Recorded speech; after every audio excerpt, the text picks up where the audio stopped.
If you snapped at your kids this morning during math and it's only 9 a.m., you're not failing. You're just in the thick of real homeschool life.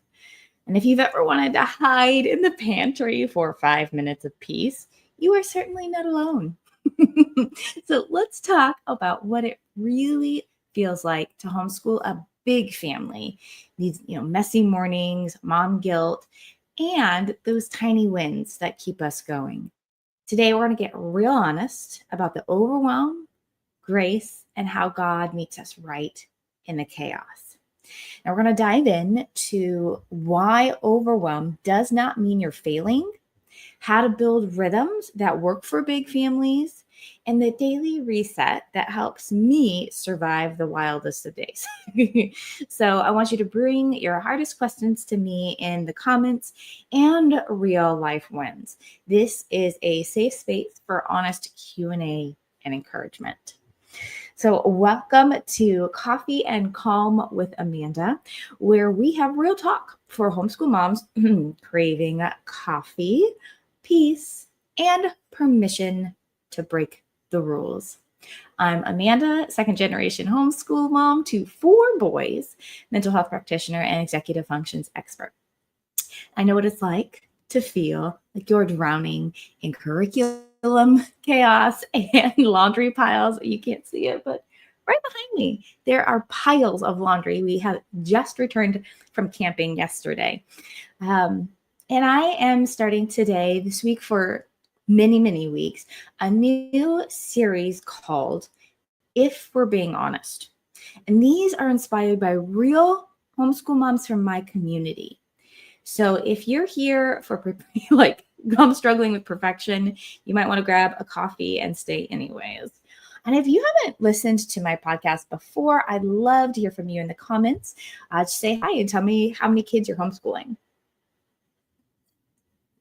And in today's segment, I want to let you know I'm going to talk more about my personal faith than I typically do. And that is because today's question that prompted this episode was, how do you homeschool 6 big and little people at one time and get dinner on the table with joy? I've graduated one, but still feel like I failed her in many ways, which are her words. Sigh.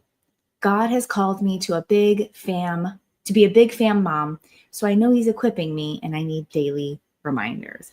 That is the very question that prompted today's episode. So let's first talk about how you have permission to fail. Like, it's okay. You're allowed to have bad days. And this week, I completely lost it on my 9-year-old when he asked, when are we going to the pool? For the 4th time, while I was helping his other brother with geometry, which, I mean, first of all, snapping, number one, I feel like a horrible mom. So if that sounds familiar, like when you like snap at your kid, you're like, oh, I feel like this tremendous guilt. And put me in the comments. I'm happy to have you here. But I want to talk about this a little bit because what happens when we snap? And I don't know about you, but for me, when I find myself snapping as a homeschool mom, it's because I'm stretched thin. And if you are stretched thin, it might not be anything that's visible. One of the things I've learned about myself is, and this has to do with like ADHD, which I don't know if I have ADHD or like mild form of ADHD. It doesn't really matter to me. But one of the things I do know about myself is I have an incredible ability to hyper focus. And it's a very amazing strength that I have. And I see it in some of my kids. But what happens when I am hyper focusing and then I get interrupted multiple times, I tell my family, I said, look, I need you to understand what this feels like in my brain. And I say, when I'm hyper focusing, which is not their problem, but I'm just, again, trying to explain like when I snap, how it feels for me.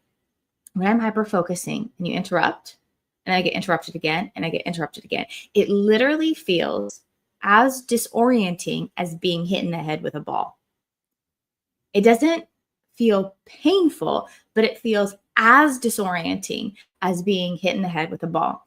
When I'm focused on something and I get interrupted.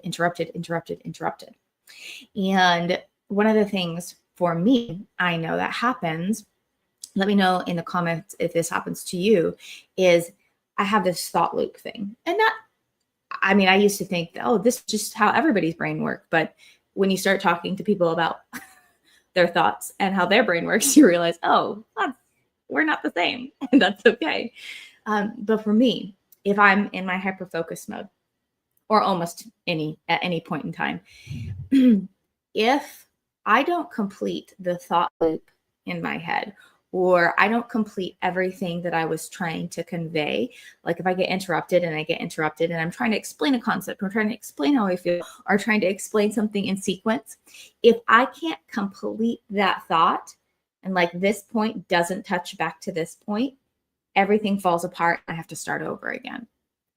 And I don't know if that's how your brain works. If that's how your brain works, again, like let me know in the comments. But this thought loop, if it does not get completed and I do not get to completely think it out and type it out or talk it out, then it all falls apart and I have to restart.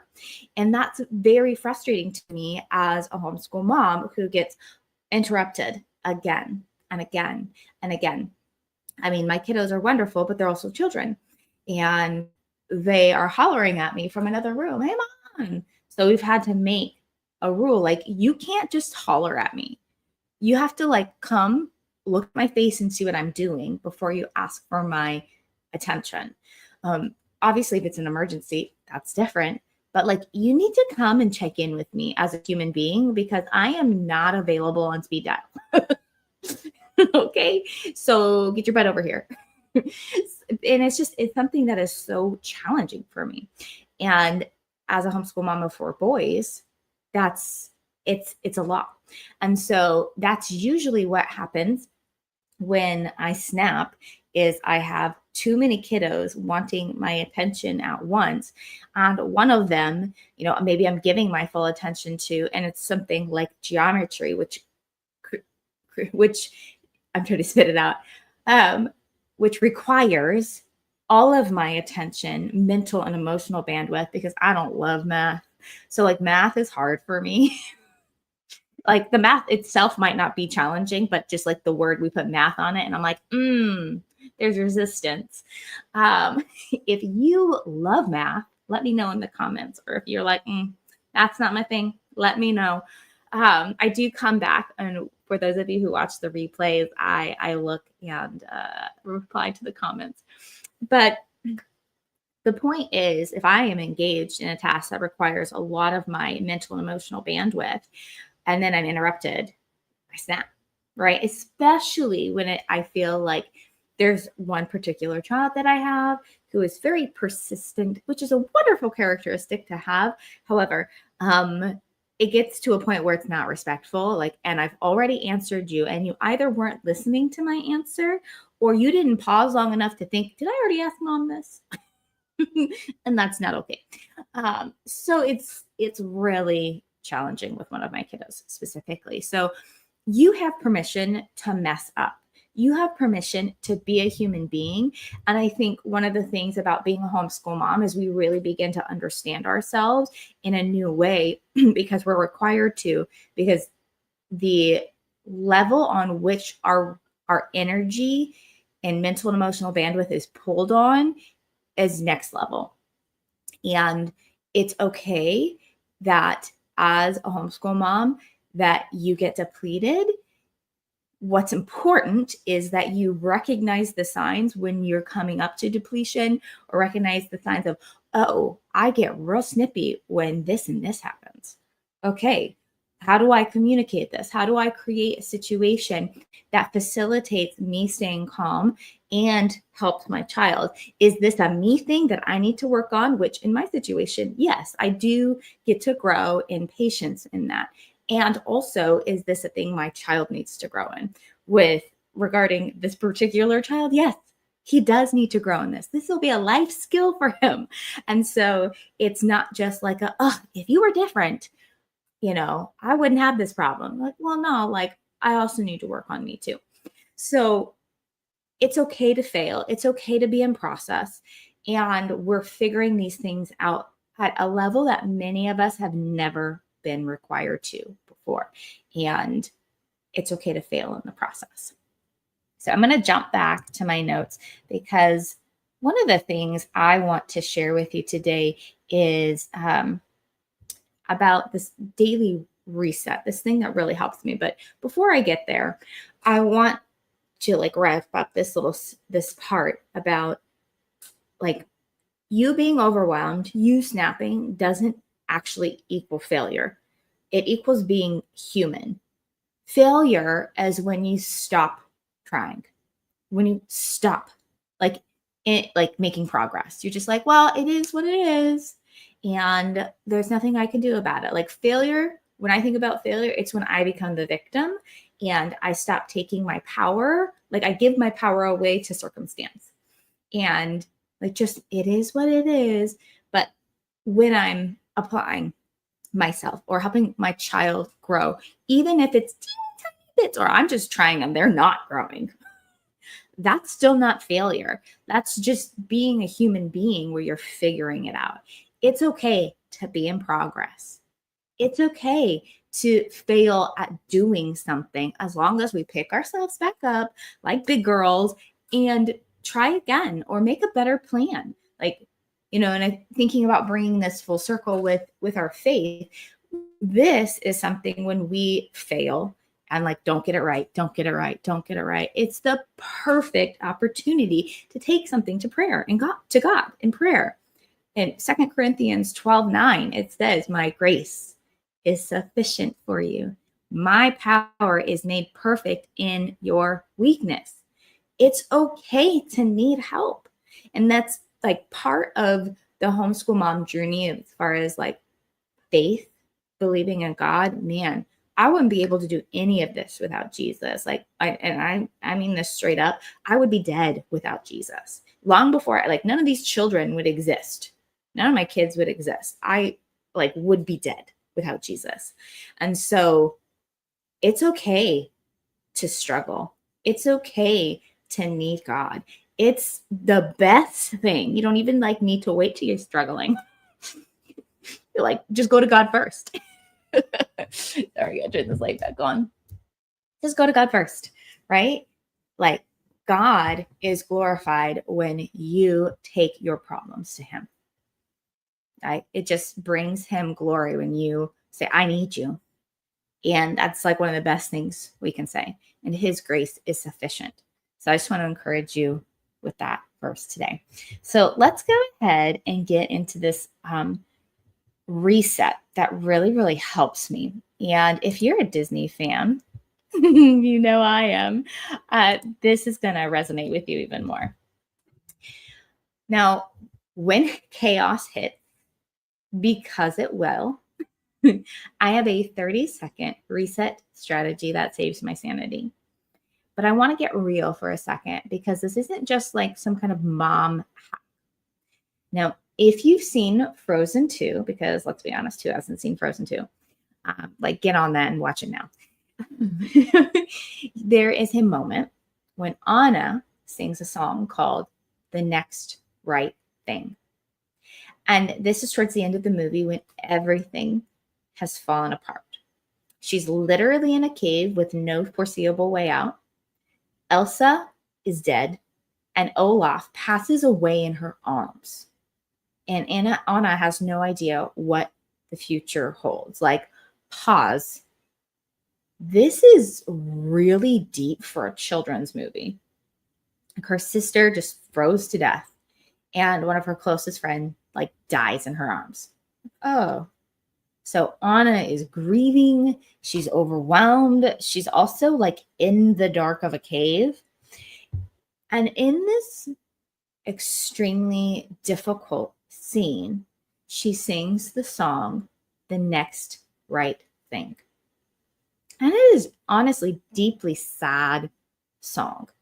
And like thinking about our kids, it's interesting having my oldest almost be 13 He'll rewatch movies that, he's watched a lot as a kid, and he's starting to make comments. He's like, oh, I didn't know what that meant.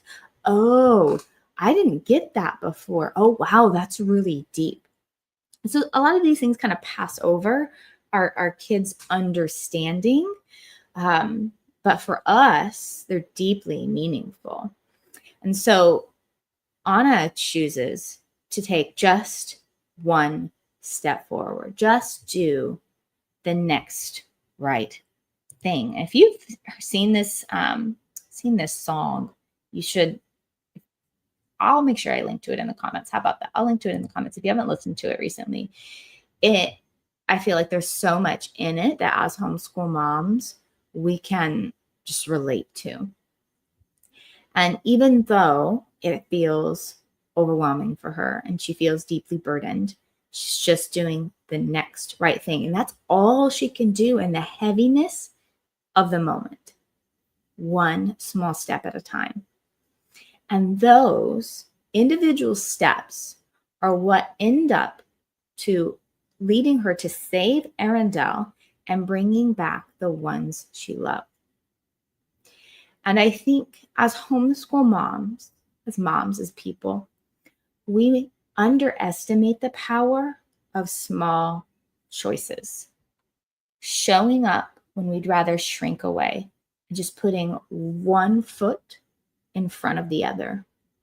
No matter how alone we feel, no matter how heavy we feel, and sometimes in motherhood, especially when we're homeschooling a big family, we can think that these choices don't matter. These little choices don't matter. And we think that our grand plan is where it's at. But the truth is, they don't always lead where we expect. And sometimes all God is asking for us to do is the next right thing, one tiny step at a time. And when we get stuck on the big plan, we look at the big checklist, or I've got all this curriculum to do, and then I got to make all these kids the food, and then da-da-da-da-da-da-da. We get lost in the bigness. And Galatians talks about it. There's a verse that says, since we live by the Spirit, let us keep in step with the Spirit. And how do we take steps? Like, how do we keep in step? It's literally one step at a time. And so it's not about sprinting ahead or having the whole game plan. It's about listening and trusting and moving forward one obedient step at a time. And this is where real change happens, in the small, faithful moments. These right next step. Not steps, just what's the next right thing for me to do. So my 30-second reset, what you can do is when you're feeling really doubtful of yourself, you don't know what your next right step is, or you're getting lost in the bigness of it all, and we pause, right? And you can even set a 30-second timer. You can set a minute timer, whatever is going to help you. Sometimes we can be like, oh, that was 30 seconds, and it was like 10. So I'm serious. Set yourself a timer and say out loud, God equips the called. I am equipped for this moment. God equips the called. God called me to this. He equipped me for this moment. And then take 3 slow, intentional breaths. Right? One where I can hear the sound of my breath coming in through my nose and then slowly out through my mouth. I'm taking such big breaths. My chest rises, my belly fills like these, and I'm taking them slowly. So the inhale isn't abrupt, exhaling very slowly. And then I ask, what's the next right thing? What's the next right thing? Not the next 10 things, but what's the next right thing? So if you're listening to this and you know, okay, I need that. I can't even think about what's for lunch yet. I can't even think about it. It's too much. I just need to know what my next right step is. I want you to drop that in the chat. What do you feel like is your next step in the chat? What's your next right thing? Because knowing your next step is powerful. That's powerful when you know this is the next thing that I'm going to do, right? Maybe it's, I'm going to go take another 5 minutes in the bathroom and take some more deep breaths. That felt great. Maybe it's, I'm going to go change that poopy diaper. Maybe it's, I'm going to snuggle so-and-so on the couch, or I'm going to go do my math lesson with this kiddo. Or, you know, maybe we're all going to go on a family walk.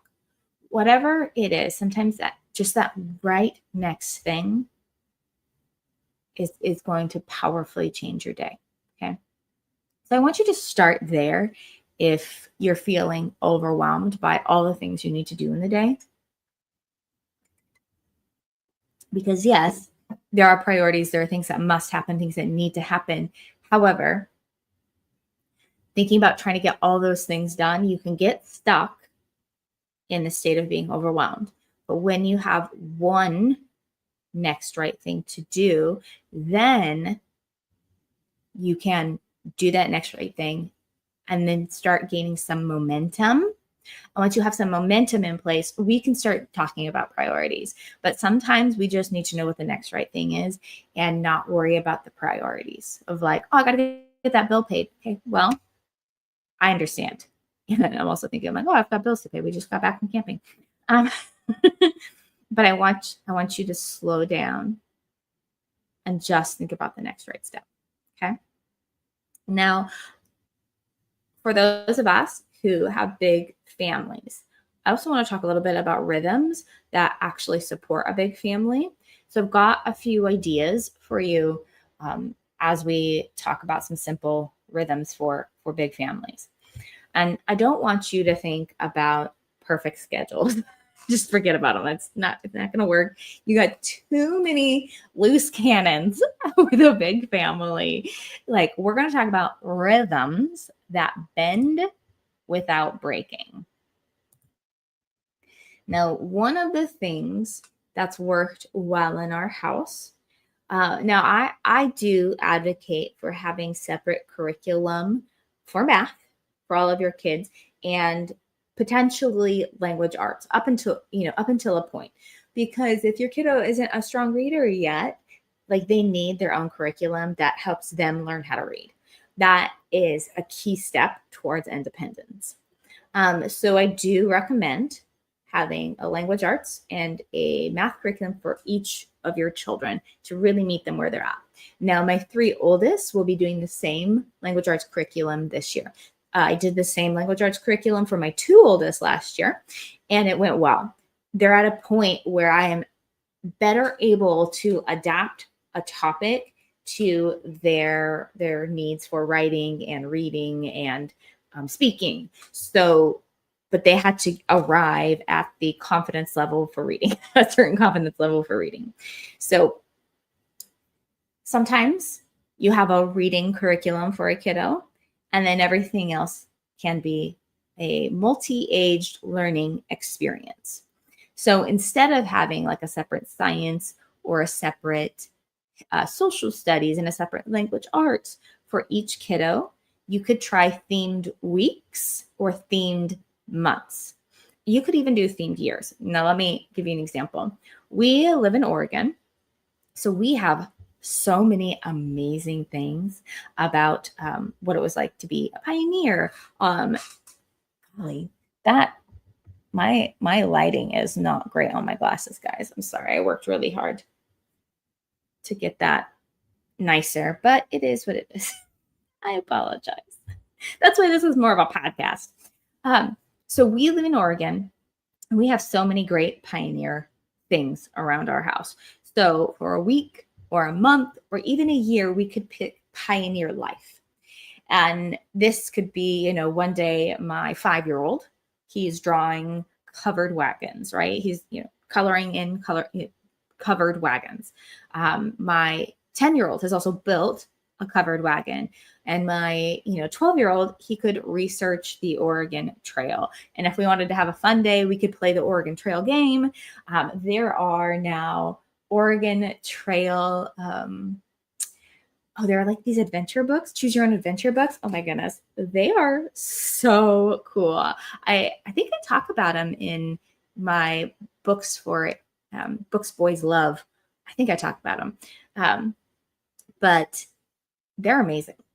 I mean, this topic alone, we could talk about it for an entire year. So it's the same theme, but at different depths. So with my 12-year-old doing research, I would then have him pivot and write a paper about just sharing information, an informational paper, or if he wanted to say like, learn about what Lewis and Clark did. And he said, I think they made the wrong choice here. And this is why I think they made the wrong choice. And if I was in this situation, this is what I would have chosen, right? I mean, there's so many potentials. He could make up a fictional character and write journaling entries about what it was like and traveling with Lewis and Clark, there's so much he could do. So again, the whole thing, the Oregon Trail, pioneer life could be a theme that we have, and everybody's doing something at their own level. And that means I'm doing read alouds. There's some independent work for those older kiddos. The little one we're keeping it simple. And, there's a lot of different things where they're all learning. And I mean, so many field trips, right? And here's a little side note. Right now we're talking about big families and simple rhythms. But I want to say, especially if you like to get your kids out and you have a big family, go research your local history. Go to a local wildlife refuge. Go to a local little city museum, because usually whoever is there is a wealth of information. They want to talk to your kids. They would be happy to share all of the knowledge that they have in their head, take them through the pictures. Like, it is amazing what you could find about your local history. And so if you haven't done that, like, definitely take a full month to use that as a theme. You could potentially, like, wherever you live, could potentially turn that into an entire year of your theme for the year. And maybe you could, like, if you live on the East Coast, and let's say you live near Boston, right? You could talk about all the way back to the original Native Americans who lived there. And then when the first settlers came, and then, the Boston Tea Party, so all the things. There's so much cool history that you're missing out on if you have not taken a trip to your local museums and learned about your area. And, you might say, oh, we don't have any local little things. Then go to your local courthouse. Go to your local library and ask them. Local courthouses, they usually have some interesting maps at the front, and they might be able to be like, oh yeah, maybe that person you meet at the local courthouse doesn't know a lot, but they'll be like, oh yeah, we've got a history buff of our local history. I'll give you his number. He'd love to talk to you, right? So just don't overlook that. And especially like when you could take all of your kids, it's a great experience. So one is that multi-aged learning. Pick a theme for a week, a month, or an entire year. You don't even have to really have anything else planned. Just start by visiting your local library and museums. Now, I also want to talk about grace-based scheduling. Now, I plan 80% of my ideal day, knowing 20% will go sideways, right? So for us, I teach something called the Core 4. And if you need help figuring out your Core 4, I have a homeschool routine builder in the comments, and I help you figure out within 11 minutes what your Core 4 are. So for us, we always have math happen and language arts happen. And sometimes language arts is only reading, and that's okay. But when math happens and language arts happens, hopefully at a depth more than reading, I count everything else as a bonus, right? Some days we have bonus wins. Some days we just celebrate that every day everyone ate breakfast. So, another important thing about grace-based scheduling is that you do celebrate a tiny win. A tiny win, because this actually helps us feel grateful. And gratitude in our brain elevates our mood. And it's also, there's a spiritual component, I believe, to gratitude, and it just lifts us up higher.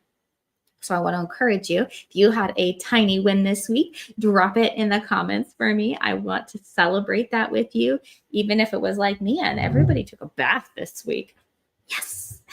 I mean, seriously, we just got back from camping, so everybody needs a bath. Now, one last easy strategy I want to share with you. I don't, in general, talk a lot about,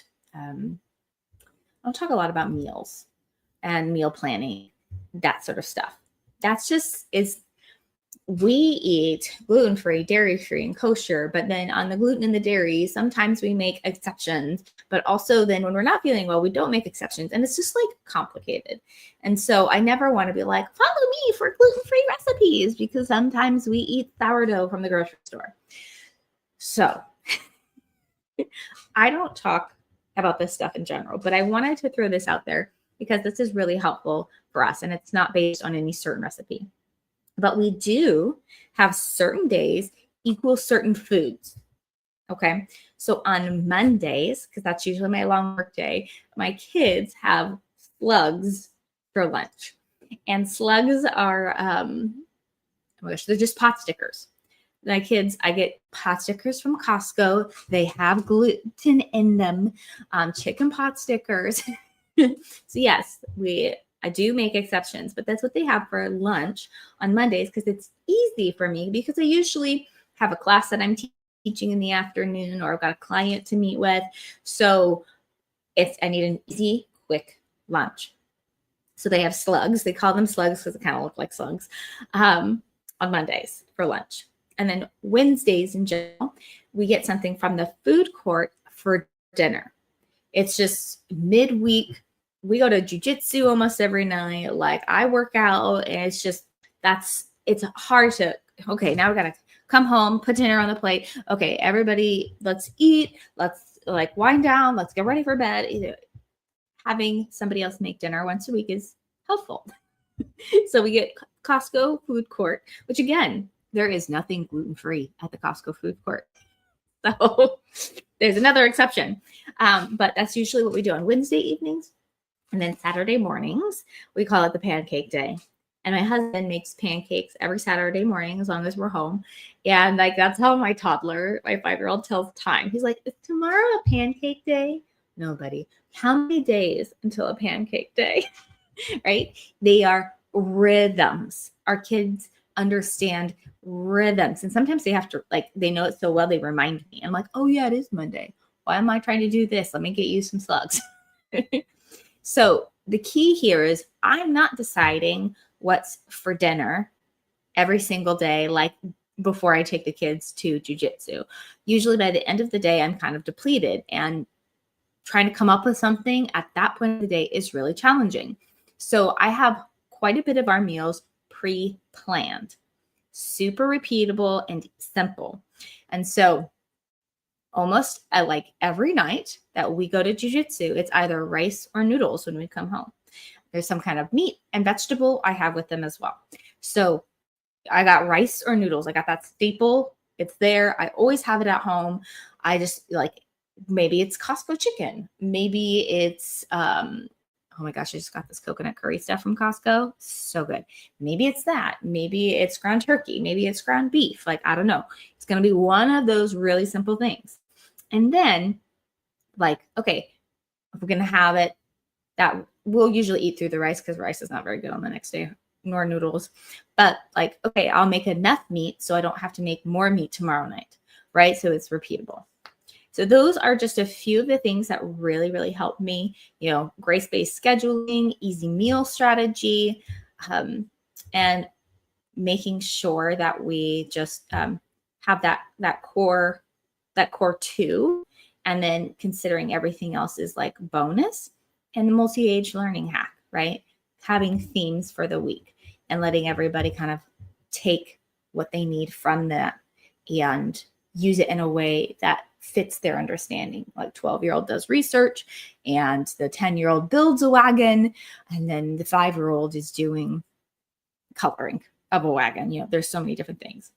So I want to encourage you, if you have questions about the grace-based scheduling, or how to like create a theme, like how do I know what my 12-year-old should be doing? How do I know what my 7-year-old is capable of, right? Drop that in the comments.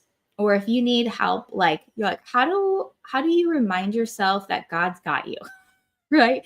Even when the day is falling apart, or whatever it is. Questions, thoughts in the comments. I'd love to hear from you. I do come back and read these. And then just to wrap us up, land the plane, I want to encourage you that you are not behind. You are not failing. God is working in the midst of you, in the midst of your situation.